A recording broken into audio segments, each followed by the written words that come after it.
You ever notice how peace doesn't last? Not when someone with a clipboard and a Lexus decides your patch of earth is their new crusade.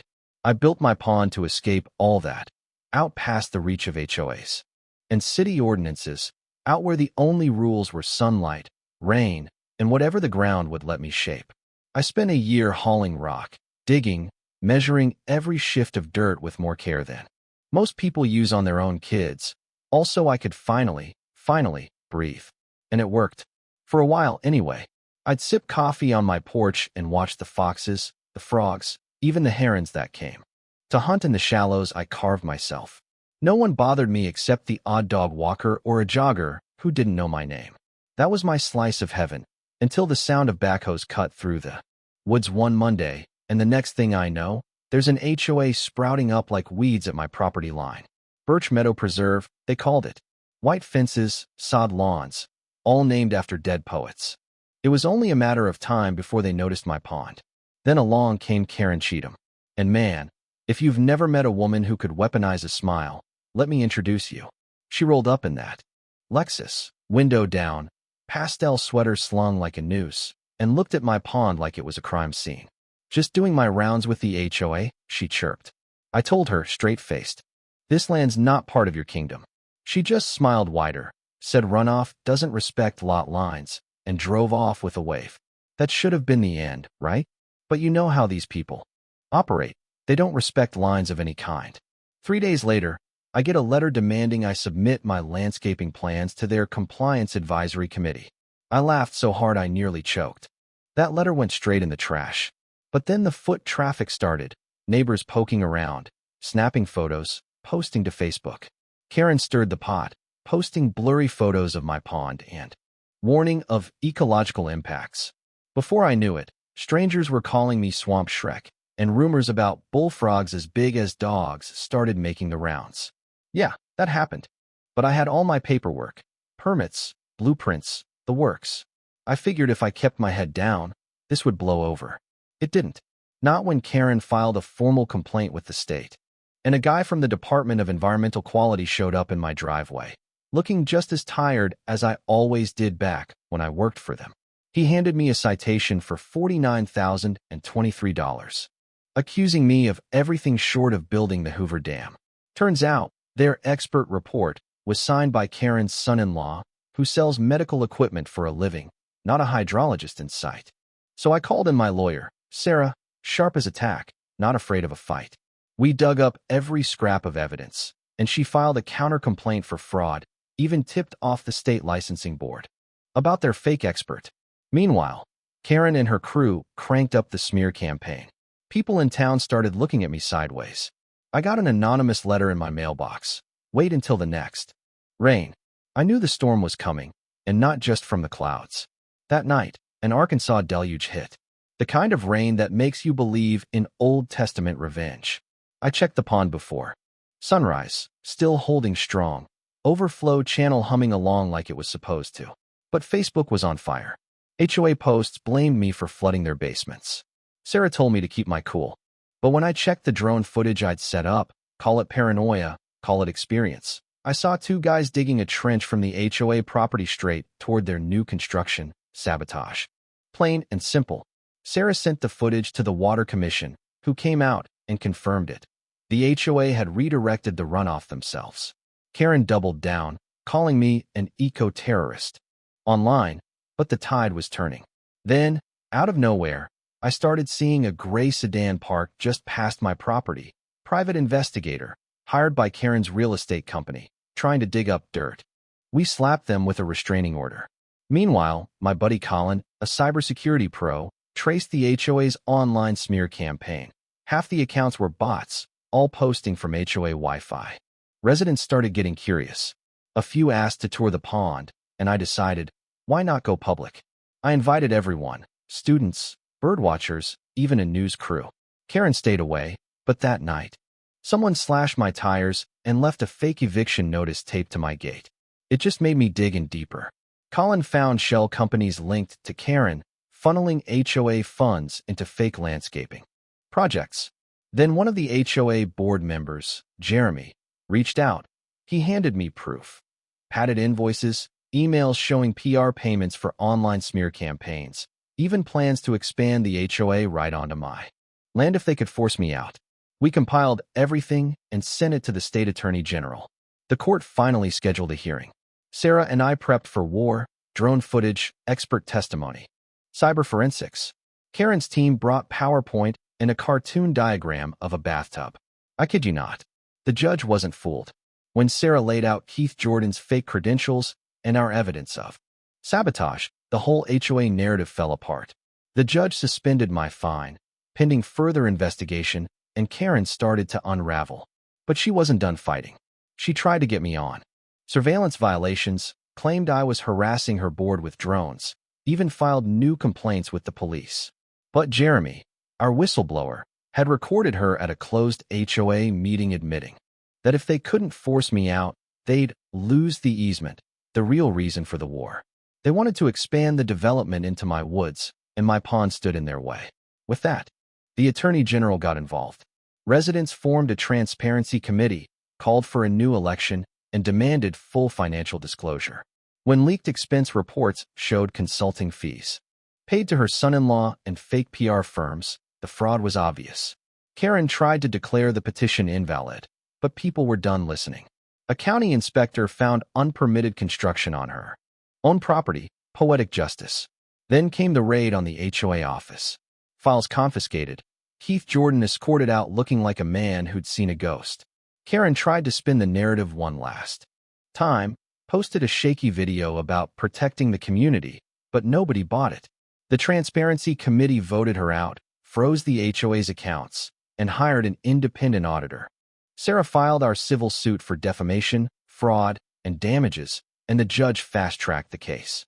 At trial, the evidence told the whole story. Fake experts, coordinated harassment, orchestrated flooding, and financial fraud.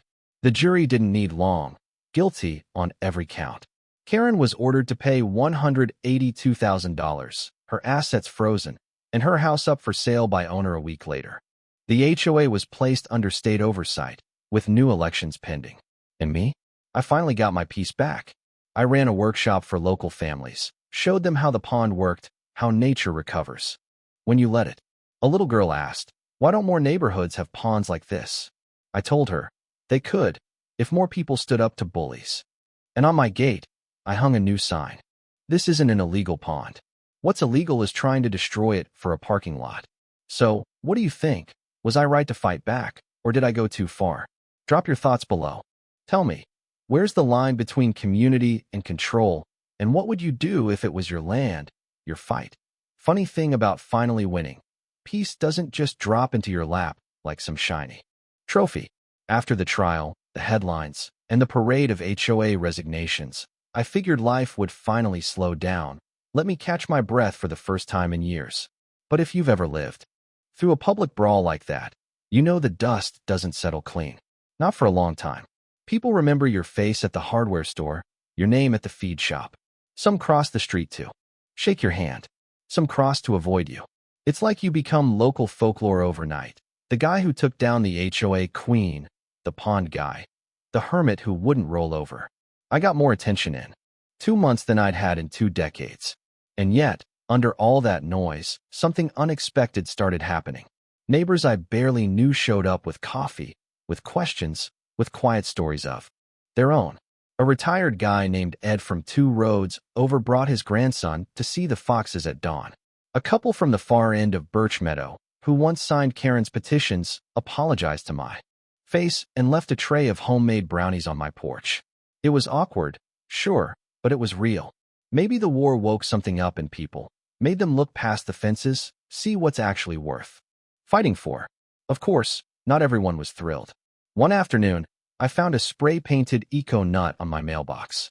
Some folks still grumbled that I'd embarrassed the community, that I'd set a bad precedent by standing up instead of folding.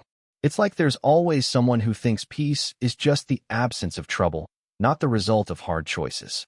Still, I didn't let it get to me. The pond thrived. More birds, more frogs. Even a family of otters moved in that spring. I started giving Saturday tours to local kids and fielding calls from folks as far as Little Rock, asking how to build one of those natural systems that can stand up to anything. But the strangest turn came about a month after the verdict. I was out by the spillway, hands muddy, fixing a bit of washed-out rock, when a shiny black SUV rolled up.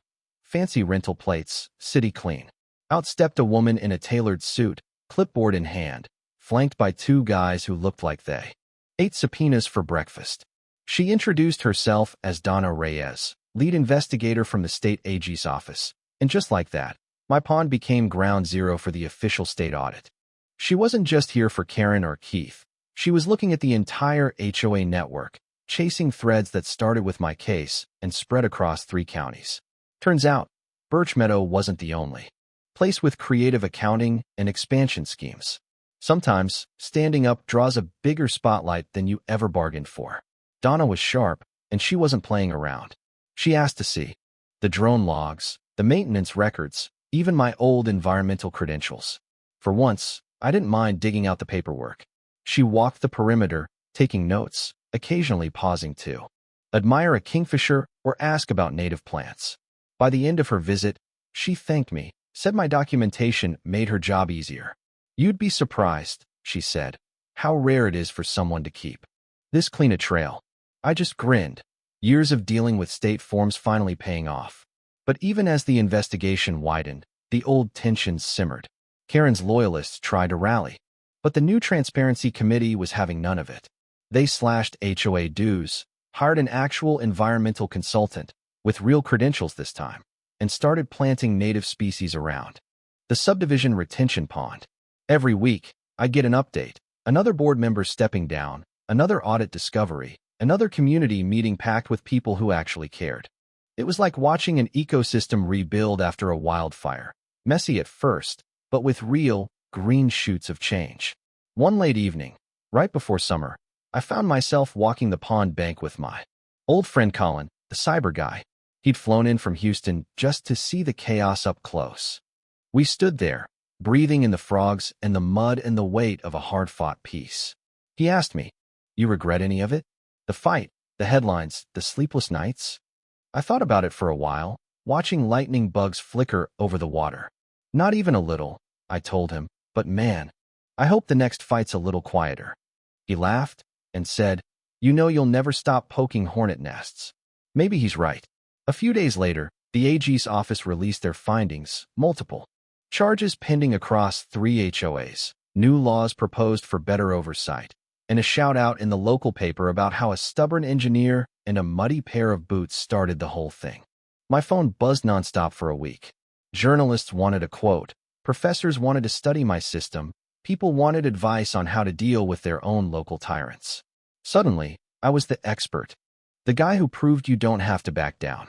Sometimes, I think about that first morning I broke ground, when this was just about building something simple, something beautiful. I never set out to be a symbol, just a guy with a shovel and a dream of a little more peace. But now, I get it. Sometimes you stand up, not just for yourself, but so the next person has a chance too. So now I ask you, what would you have done? Would you have rolled over, let them take what you built, or would you have dug in, even when the odds were stacked? Is it worth it, defending something you love, even if it means becoming the story yourself? I want to hear it. Drop your thoughts below, share your own battles. Because the line between a quiet life and a good fight isn't always as clear as the fence line, and sometimes, peace is just what's left standing when you refuse to move. And hey, if you're ever in the neighborhood, bring some boots and stop by the pond. There's always room for one more stubborn soul who believes in fighting for the right thing.